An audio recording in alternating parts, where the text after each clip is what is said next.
morning. The first talk was from the second section of Deuteronomy. The first section was history. Second section was general principles like preaching about commitment and things like that, included the 10 commandments and things like that. The third section is detailed laws. And we are going to look at one chapter giving detailed laws. And that is principles for helping the poor. Special consideration for the poor, which is a theme that occurs a lot in the Old Testament. I'll read from Deuteronomy chapter 15. We are going to look at it topically, not verse by verse. So I'll read a section of what we are going to look at. This is Deuteronomy chapter 15 and verse 1. At the end of every 7 years, you must cancel debts. This is how it is to be done. Every creditor shall cancel any loan they have to a fellow Israelite. They shall not require payment from anyone among their own people, because the Lord's time for canceling debts has been proclaimed. You may require payment from a foreigner, but you must cancel any debt your fellow Israelite owes you. However, there need be no poor among you, for the land the Lord your God is giving you to possess as your inheritance, He will richly bless you. If only you fully obey the Lord your God and are careful to follow all these commands I am giving you today. For the Lord your God will bless you as He has promised, and you will lend to many nations, but will borrow from none. You will rule over many nations, but none will rule over you. If anyone is poor among you, your fellow Israelites, in any of the towns of the land the Lord your God is giving to you, do not be hard-hearted or tight-fisted towards him. Rather, be open-handed and freely lend them whatever they need. Be careful not to harbor this wicked thought. The 7th year of the year of cancelling debts is near, so that you do not show ill will towards the needy among your fellow Israelites and give them nothing. They may then appeal to the Lord against you, and you will be found guilty of sin. Give generously to them, and do so without a grudging heart. Then because of this, the Lord your God will bless you in all your work and in everything you put your hand to. There will always be poor in the land. Therefore, I command you to be open-handed towards your fellow Israelites who are poor and needy in the land. There was a wealthy businessman who went to meet a pastor who went to meet a wealthy businessman to ask for funds for a project that the church was having. And after he had explained the project and asked him, "Can you help us?" The businessman said, "As far as I can see, this business is just one continuous give, give, give." He was complaining against the church, always asking people to give. The pastor said, "I wish to thank you for the best definition of the Christian life that I have yet heard. Indeed, the Christian life is one of give, give, give." Now, this part of Moses' speech, the third part of Deuteronomy, has a lot of detailed laws.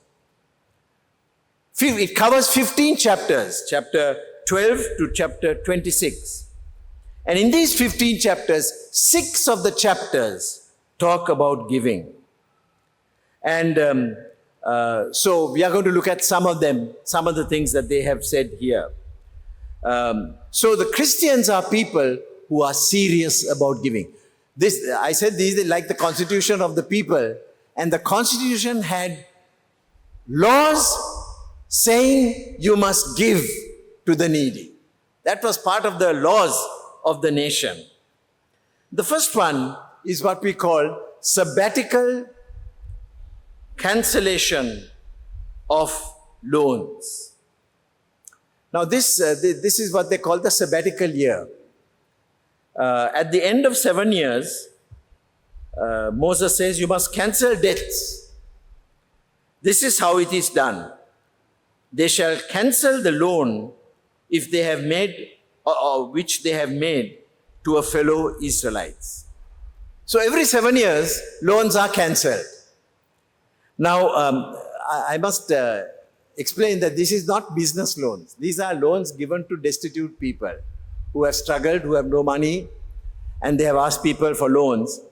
So in verse 3, it says, you may require payment from a foreigner, but you must cancel any debt to your fellow Israelites that your fellow Israelite owes you. These are loans given to people struggling with poverty. And there are special instructions in the Bible to help the poor. Lot of special instructions to help the poor. We don't want to see our brothers and sisters crippled by poverty. And so we are to do all we can to help them. Now, verse 4 talks about an ideal situation. There need be no poor people among you. For in the land, the Lord your God is giving you to possess as your inheritance, He will richly bless you. So the ideal situation is that there is no poor in the land and God is going to bless you. Of course, there's a condition. If you fully obey the Lord, when people follow God's laws, there need not be poverty, is what he's saying. So, that is one side of the story. Verse 11 talks about the other side of the story. There will always be poor people in the land. Therefore, I command you to be open-handed towards your fellow Israelites who are poor and needy in your land. So, that's the other side. There will always be poor and needy. So we are told to open your hand to Him and lend sufficient that they need. So God's people are always thinking about how they should respond to the poor. That's something that the Christians are always thinking about. There was a Christian philosopher called Nikolai Berdyaev in Russia who died in 1948. He said, bread for myself is a material problem. Bread for my brother is a spiritual problem. Bread for myself is a material. Do I have enough money to buy food for myself? Bread for my brother is a spiritual problem. What is God asking me to do about the need of my brother? So the new goal that we have is equality. 2 Corinthians 8, 13 and 14. Our desire is not that others might be relieved while you are hard-pressed, but that there might be equality.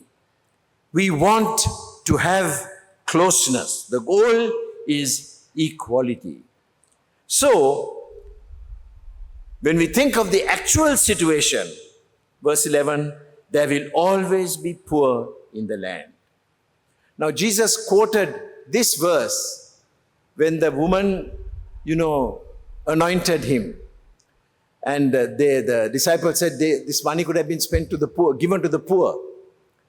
Now, he was not saying that we shouldn't be giving to the poor.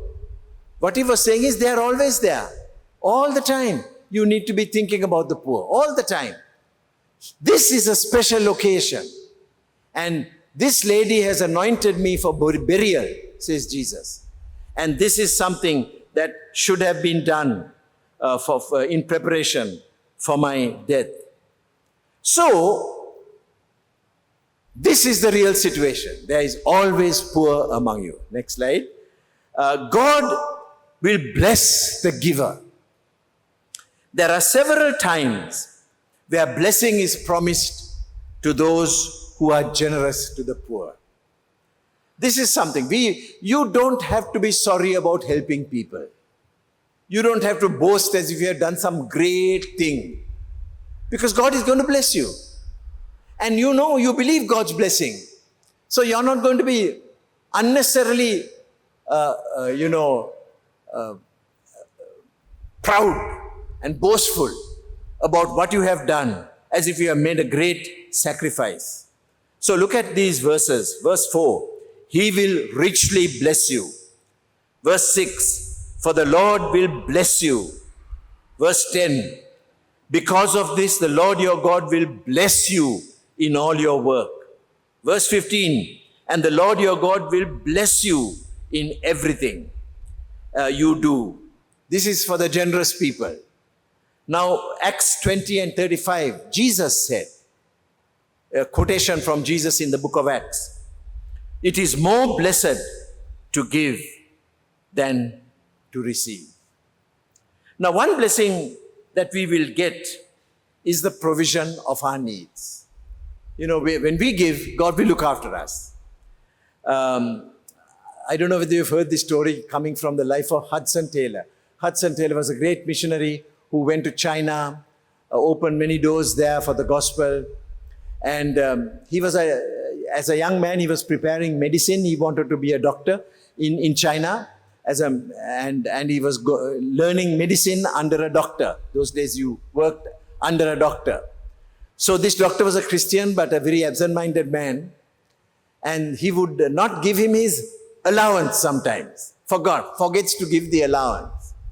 Now this Hudson Taylor had a problem one day. He didn't have money to pay rent. He had only a half crown. It's a small amount of money. That's all he had with him. Because the doctor had not given him his allowance. Anyway, he was coming back from church one Sunday. And on the way, a man accosted him and said, "Sir," he knew he was a Christian. "Sir, can you come and please pray? My wife is dying." And so he went to her house and found that she was dying with a newborn baby. And there were 5 other children in the house. And he prayed. And then he saw these children look so hungry. And this man said, "Do you have anything to help me?" And now Hudson Taylor had this problem. He had only one coin, a half-crown coin. He wished that he had 3 coins adding up to a half-crown. Then he could give one of these. But he had only this one coin. But he remembered that Jesus had said, "Give to him who asks." And he felt God prompting him to give all that he had. So he gave that half-crown. And he went joyfully singing as he went to his room. He was joyfully singing along the road because he had felt that a real release as he did this. Well, the next morning, Monday morning, there was a knock and the postman sent a small envelope. And he was a bit, he thought it couldn't be for me because I'm not expecting any mail. So he didn't go to collect it. The landlady collected the mail and it was for Hudson Taylor. So she came and gave it to him. And when he opened it, a coin fell. And that was a half sovereign. Now a half sovereign is 4 half crowns. He gave a half crown and now he got 4 times what he gave. And there was also a pair of gloves. He never knew who sent it. Later, to his surprise, when he was walking along the road, that man came up to him and said, "Sir, my wife is alive. She's well. The child is well." See, God, this is part of the joy of giving. When we give, God looks after us. And many Christians can testify how they battled. Shall I give? Shall I not? Shall I give? Shall I not? And then they took the decision, I'm going to give. And they found that after they gave, God provided for them. Luke 6:38. Give and it will be given to you. Good measure, pressed down, shaken together, running over, will be put onto your lap. So God gives when we give. Well, that's in this life. In the next, there is an eternal reward. At the judgment, in Matthew 25, verses 31 to 46, Jesus says about what happens at the judgment. And the people whose actions are remembered are those who they help their poor brothers and sisters. Some of them didn't even remember, when did I do this to you? But Jesus said, when you did it to them, you did it to me. So there will be a reward in heaven. So that our giving is an investment, a smart investment in a place where inflation doesn't hit, financial reversals don't hit. We can be sure that that place is a certain place to make our investment. John Wesley said, give and write so much deposited in the bank of heaven. Giving is an investment. The next slide. It's a command, not an optional extra. Again, this comes over and over again. Command, do this, do this, do this. Verse 5. You fully obey and carefully follow, says that verse, what they're saying here. Verse 1, you must. Verse 3, you must. Verse 11, I command you to be open-handed. Verse 12, you must. Verse 15, I give you this command today. So helping the poor is not an optional extra to our life.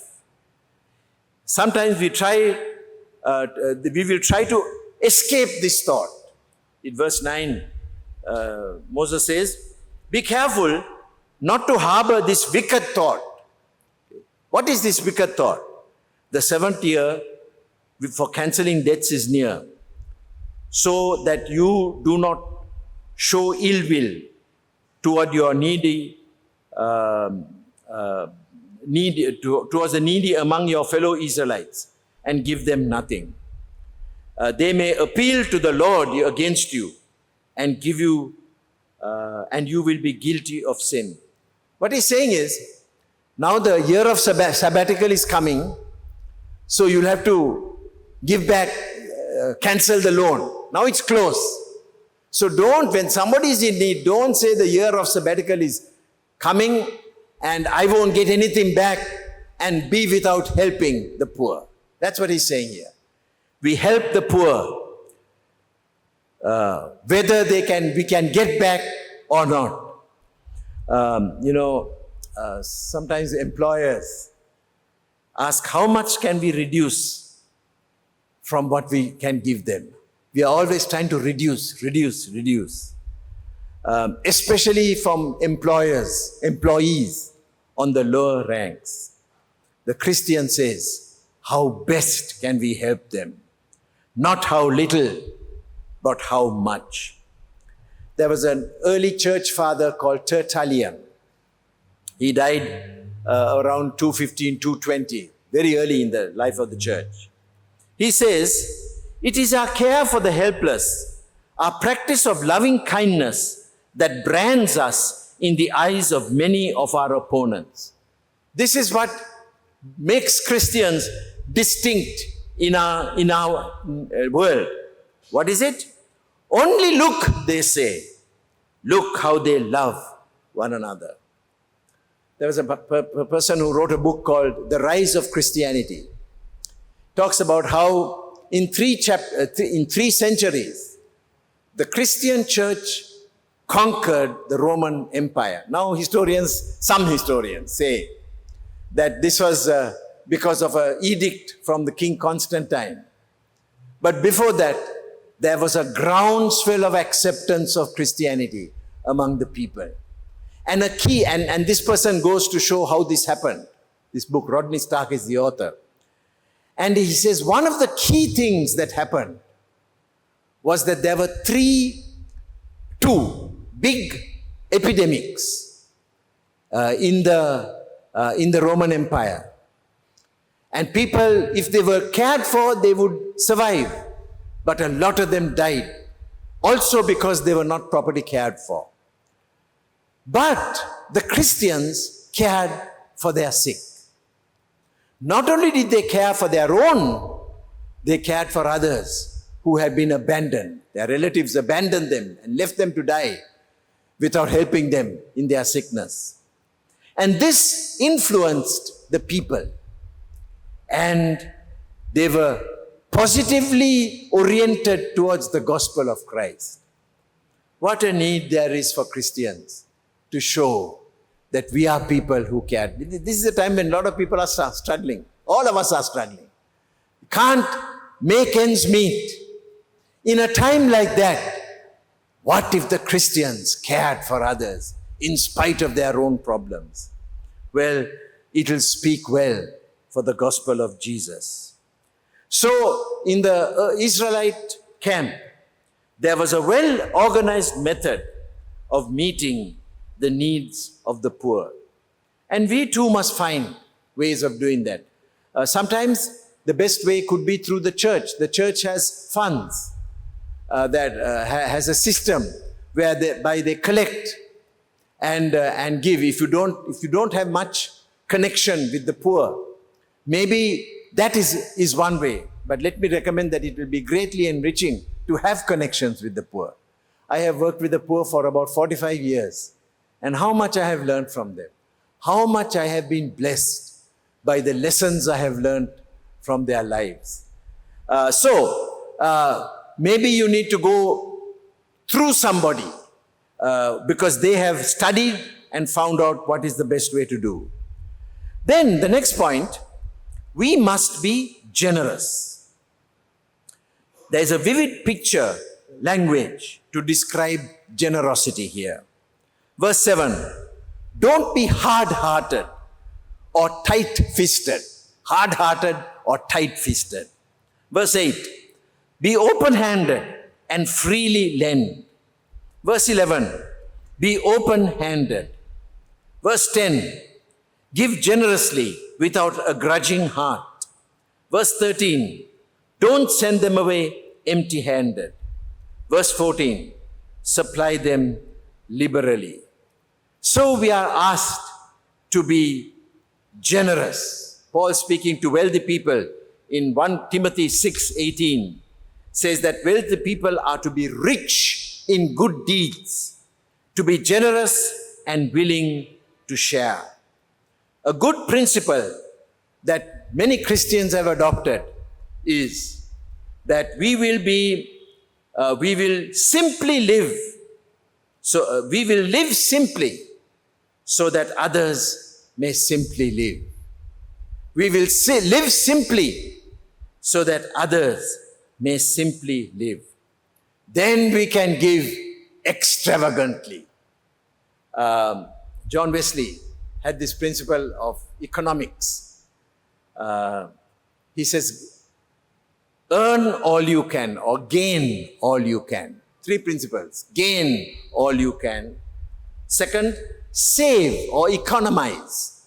Economize all you can. And third, give all you can. You know, the early Methodist movement worked with very poor people. But in about 2 or 3 generations, there were no poor there. Because these people started to work. Christians helped them, they started to work. And they got out of poverty. It was a system that seemed to work in that time. I've often wondered why it doesn't work here. Then verse 8. Give only what they need. verse 8 says, be open-hearted and freely lend them whatever they need. So we have to be wise in our giving. Give people what they need. And if an alcoholic comes and says, my wife and family are hungry, they need money, please give us some money. I don't think the wisest thing is to give that person the money, but rather to give the wife the money or food, better food for them to survive. So we have to be wise in our giving. I said that I was involved in drug rehab, and very often people who are addicted to drugs, we encourage them to go to one of the centers. There are some good centers around, Christian centers. We encourage them to go to one of those centers. And sometimes, they say, but I don't have any bus fare. Can you give me just the bus fare? So sometimes we'll ask, how much is the bus fare? And we give the bus fare and find that the person has used that money to buy more drugs. So this is a disappointing, frustrating work. But, so we have to be careful. We have to try and ensure that we give this.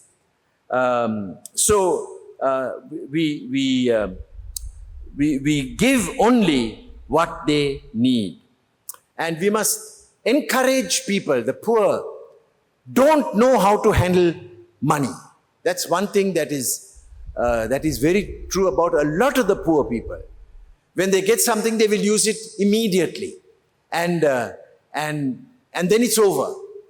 So there's a great need for Christians to help the poor to budget and to learn how to spend their money. So that's one of the ways in which we can help people.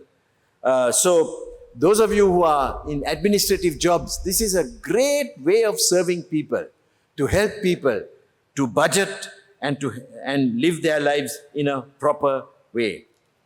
Sometimes the need may be vocational guidance. This is one of our most significant ministries that we have in Youth for Christ. The government has all these vocational guidance programs, and a lot of poor children don't know about them. They drop out of school, and us as Christians, we can direct them to these government vocational places, and they can end up doing good jobs. Now, verses 12 to 18 talks about setting slaves free. Slavery in the biblical time was a little different to slavery in the modern era. It was, the people were not treated in an inhuman way as they were in the modern era. But when slaves are set free, I'm not going to go into this passage, but when slaves are set free, this passage says, give them a good bonus, give them a good, terminal package that they can start life afresh. So that's what it says. Now we come to our last point, which is generous justice. In the Deuteronomy and in the Old Testament, there is a lot about justice. In fact, righteousness, what we often see as righteousness, is actually justice. We have to make sure that the poor, the marginalized, are given their rights and given an opportunity to grow in life. So this is a very important burden of any Christian. Now, there is this story of normal justice, which the lady has blindfolded eyes and a pair of scales where they pay, where they don't pay any regard to the background of the person being judged, and they come up with a conclusion without considering the background. That is more normal justice, and it's a very good thing. And yet in the Bible, we are told of another kind of justice, generous justice. That is, not legal procedures inflexibly enforced, but making special allowance for the needy. Compassion is a part of God's righteousness. We are people who never deserved salvation, and God saved us. Now we who deserve nothing, help others who have nothing to say for themselves. So let's, as Christians, be committed to generous justice. Now let me just give one more point before I close. And that is that the greatest poverty in the world is eternal lostness. People are lost without Christ. And if we are committed to justice, then this injustice must be remedied. We must share the gospel with them. That's not implied in this passage, but it's implied in many, many, many other passages in the Bible. We are people who have found the pearl of great price, and now we want to tell others about that. So, we must never lose sight of the horror of lostness. But that was not my talk today. My talk today was on caring for the poor. So let me again give you a time of silence that you can think, what can I do for the poor? Whom should I work through? Whom should I work with? What can I do to be proactive in helping the poor? Let's pray. Open our eyes, O God, to see the need around us. Make us restless as we see people in need. Give us wisdom to know how we can express Christian concern to those who are needy. Guide us to the right people, to the right sources of service, and help us to be people who are known. Help the church to be a group of people who are known to care for the poor and needy. In Jesus' name we pray.